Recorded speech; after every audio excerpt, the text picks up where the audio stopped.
Hello YouTube family, welcome back to another new vlog. और कैसे हो आप सभी? उम्मीद है कि आप सभी अच्छे से होंगे। तो गाइज, ये व्लॉग है पश्चिम बंगाल के खूबसूरत शहर आसनसोल के टूरिस्ट स्पॉट्स के बारे में। दामोदर नदी और झारखंड राज्य की सीमा पर बसा हुआ यह आसनसोल शहर काफी खूबसूरत नजर आता है और कोलकाता के बाद यह पश्चिम बंगाल का दूसरा सबसे बड़ा शहर माना जाता है। आसनसोल दो शब्दों से मिलकर बना है, आसन और सोल। आसन का अर्थ होता है 30 मीटर ऊंचा एक वृक्ष जो दामोदर नदी के तट पर पाया जाता है, और सोल का अर्थ होता है भूमि। तो यह आसनसोल शहर है जो कोलकाता से 200 किलोमीटर की दूरी पर स्थित है।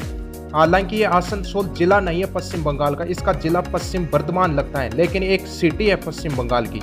और यह दुर्गापुर से 42 किलोमीटर की दूरी पर स्थित है। दुर्गापुर का भी पश्चिम बर्धमान जिला लगता है। तो बर्धमान से आएंगे तो पहले दुर्गापुर आएगा, फिर उसके बाद में आसनसोल आएगा। तो चलिए हम बताते हैं यहाँ पर देखने लायक क्या क्या चीजें हैं जिनको हम यहाँ पर जाएं तो देख सकते हैं बड़े अंदाज के साथ। तो इसके जो टॉप टूरिस्ट पैलेस हैं उनके बारे में एक बार बता देता हूँ, जहाँ पर अमूमन सैलानियों की बहुत ज्यादा भीड़ देखने को मिलती है। तो पहले नंबर पर आता है गागर बूढ़ी चांडी माता का मंदिर। दूसरे नंबर पर गुंजन इकोलॉजिकल पार्क। तीसरे नंबर पर शताब्दी शिशु उद्यान। चौथे नंबर पर नेहरू पार्क। पांचवें नंबर पर दामोदर व्यू पॉइंट। और छठे नंबर पर बिहारी नाथ हिल्स। हालांकि यह आसनसोल में नहीं पड़ती है, ये बांकुड़ा डिस्ट्रिक्ट में पड़ती है, लेकिन इसके पास ही है। अगर आप आसनसोल के टूर पर जाए तो बिहारी नाथ हिल्स को भी देख सकते हैं। तो चलिए इनको एक एक करके अब दिखाते हैं आपको। तो आप ये देख रहे हैं इतनी देर से इस वीडियो में एक गागर बूढ़ी चांडी माता का ही दृश्य है। तो इसके मंदिर का परिसर का दृश्य है, देख लीजिए और इसके बारे में और डिटेल आपको बताई जाएगी अभी। सबसे पहले तो गागर बूढ़ी माता की आपको मूर्ति दिख रही है, तो हाथ जोड़कर विनती करिए इनसे। और यह मंदिर आसनसोल रेलवे स्टेशन से 3 किलोमीटर की दूरी पर स्थित है। काली पहाड़ी वाली जगह के पास स्थित है आसनसोल के अंदर।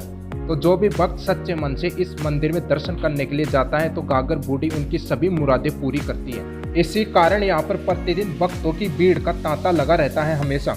इस मंदिर की स्थापना 1620 ईस्वी में की गई थी और ऐसा माना जाता है कि गागर बूढ़ी को चांडी माता के अवतारों में से माना जाता है। स्थानीय लोग गागर बूढ़ी देवी के मंदिर में पूजा बड़ी श्रद्धा भाव के साथ करते हैं और माता की मूर्ति एक पिंडी के रूप में स्थापित है, जिस पर चांदी के बहुत से आभूषण लगे हुए हैं। नारंगी और गुलाबी रंग के इस मंदिर की दीवारों पर कई तरह की नक्काशियां हैं जो पारंपरिक बंगाली संस्कृति का प्रतिनिधित्व करती हैं।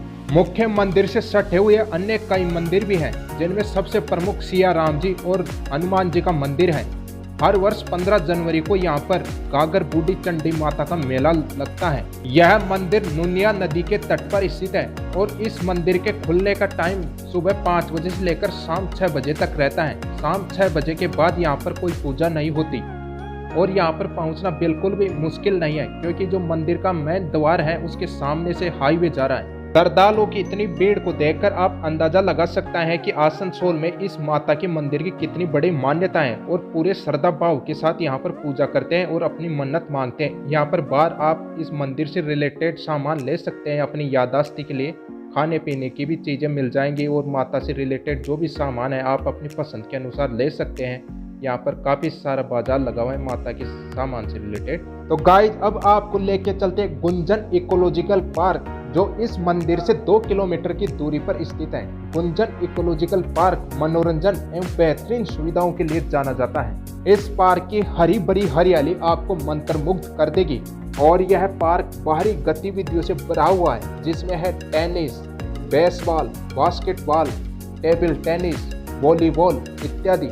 पार्क में मनोरंजक बुनियादी ढांचा और सुविधाएं हैं जो संरक्षण एवं पर्यावरणीय स्थिरता को बढ़ावा देती है। गुंजन पार्क लोगों के लिए पिकनिक, खेलकूद और थोड़ी देर ब्रेक लेने के लिए और प्रकृति के संपर्क में आने के लिए सुखद एवं सुरक्षित क्षेत्र है। और यहाँ पर पार्किंग के लिए पर्याप्त जगह उपलब्ध है।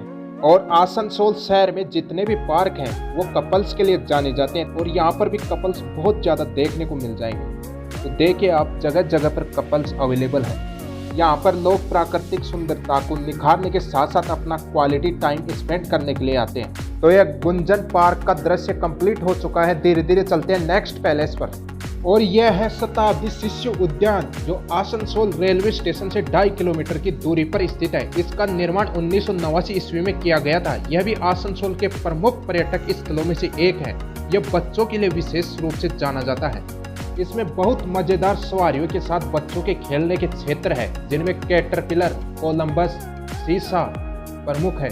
अच्छी तरह से बनाए हुए लॉन और खिले हुए पौधों से घिरे हुए इस पार्क की शानदार हरियाली इसको और भी अधिक सुंदर बनाती है। यह पार्क कपल्स के लिए जाना जाता है। काफी भरमार मात्रा में यहाँ पर कपल्स देखने को मिल जाएंगे। एक झील भी जो इसकी सुंदरता को और भी चार चांद लगा रही है। देखिए यहाँ पर जगह जगह कपल्स बैठे हुए। हालांकि उन सबकी पिक्चर्स नहीं ले पाया, थोड़ा उचित नहीं लगता था, लेकिन काफी यहाँ पर क्वालिटी टाइम स्पेंड करते हुए कपल्स दिख जाएंगे आपको। तो धीरे धीरे इसका दृश्य कंप्लीट हो चुका है, तो चलते हैं बाहर इससे।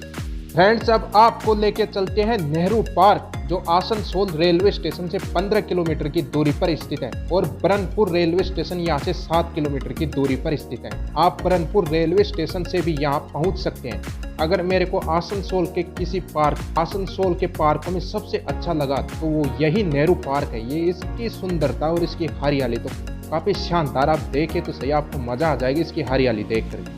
इस पार्क का पहले नाम लाहा मेयर पार्क था, लेकिन 1989 में पंडित जवाहरलाल नेहरू की 100वीं वर्षगांठ पर इसका नाम बदल करके नेहरू पार्क कर दिया गया।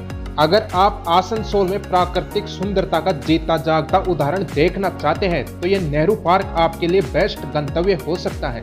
और आप देखिए तो सही, इसकी हरियाली मनमोहक कर देने वाली ये हरियाली आपको काफी सुंदर नजर आ रही होगी। ये देखिए फव्वारे भी चल रहे हैं जो इसकी सुंदरता को और भी चार चांद लगा रहे हैं। इस पार्क में पंडित जवाहरलाल नेहरू की एक मूर्ति भी है जो प्रवेश द्वार पर सभी आगंतुकों का स्वागत करती है, जो लोहे की बनी हुई है। और यह पार्क दामोदर नदी के एकदम तट पर स्थित है, जो वहां के लहरदार परिदृश्य को बनाए रखता है। और पार्क के अंदर एक विशाल तालाब के अंदर लोगों के लिए नौका विहार की भी सुविधा उपलब्ध है। तो फ्रेंड्स, अब तक आपने देखा कि नेहरू पार्क की हरियाली और यहाँ की प्राकृतिक सुंदरता कितनी बढ़िया है। तो यहाँ पर अगर आप घूमने के लिए आए हो आसनसोल और इस तरह की प्राकृतिक सुंदरता देखने को मिल जाए तो उसका मजा ही अलग है। यहाँ पर देख, विशाल तालाब के बाहर ये बतख भी है जो देखे काफी अच्छी तरीके से चहलकदमियां कर रहे, अठलेकियां कर रहे इस तालाब के किनारे पर। तो चलिए आपको घुमाते हैं, दिखाते हैं और भी बाकी हरियाली और कितनी है यहाँ पर। ये देखिए दामोदर नदी, जिसका जिक्र किया था पहले, एकदम दामोदर नदी के तट पर बसा हुआ है। दामोदर नदी के व्यू पॉइंट पर भी इसके लास्ट में आपको जाकर के दिखाएंगे व्यू पॉइंट से दामोदर नदी कैसे नजर आती है।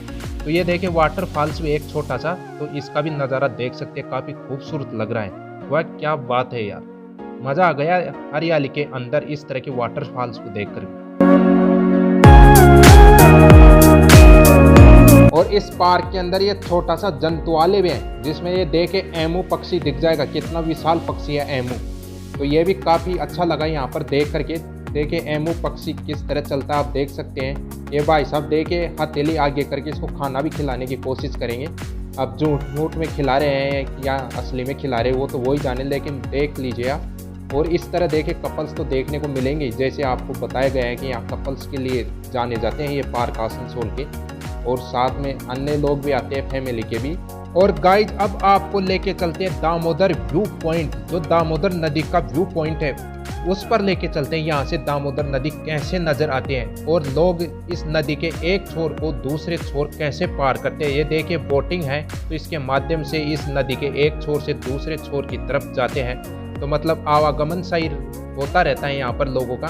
तो उनकी बाइक हो, साइकिल हो, अन्य सामान हो, वो बोट में रख करके एक छोर से दूसरे छोर की तरफ लेकर जाते हैं। तो बोट चलेगी तब आपको दिखाएंगे। देखिए इस तरह सब बुक हो चुके हैं, बोट के अंदर सब बैठ चुके हैं, अपनी बाइक की साइकिल वगैरह अन्य सामान रख लिए है। अब ये दूसरे छोर पर जा रही है बोट ऐसे। और यहाँ पर सूर्यास्त के समय गया था मैं, तो सूर्यास्त भी दिखाएंगे आपको, कितना शानदार नज़र आता है सूर्यास्त। और इसके किनारे पर ऐसे बहुत से ट्रक भी खड़े रहते हैं जो बजरी लेकर के जाते हैं, यहाँ की जो हाउस कंस्ट्रक्शन के काम आती है, सैंड बोलते हैं उसको, बजरी भी बोलते हैं। तो यहाँ से ट्रक भर भर के जाते हैं। अगर आपको दामोदर नदी के पत्थर देखने हो तो देख लीजिए, इस तरह के पत्थर हैं, इनके बीच बीच में गड्ढे भी होते हैं, थोड़ा सावधानी से जाना चाहिए यहाँ पर। तो देखिए इस तरह के पत्थर हैं यहाँ पर।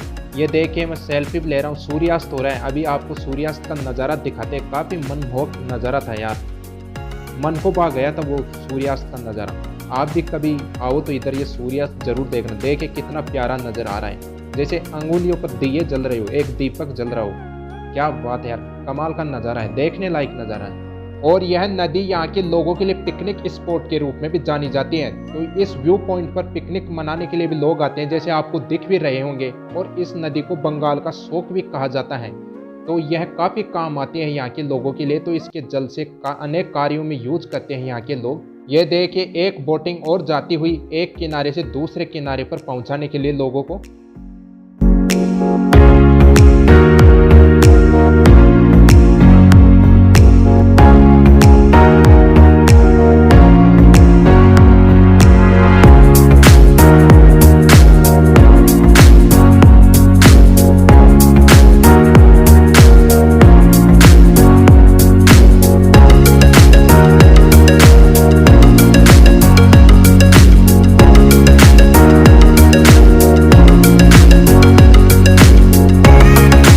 और सबसे लास्ट में है बिहारी नाथ हिल्स, जो आसनसोल रेलवे स्टेशन से 19 किलोमीटर की दूरी पर स्थित है। हालांकि ये आसनसोल में नहीं आती, ये बांकुरा डिस्ट्रिक्ट में पड़ती है।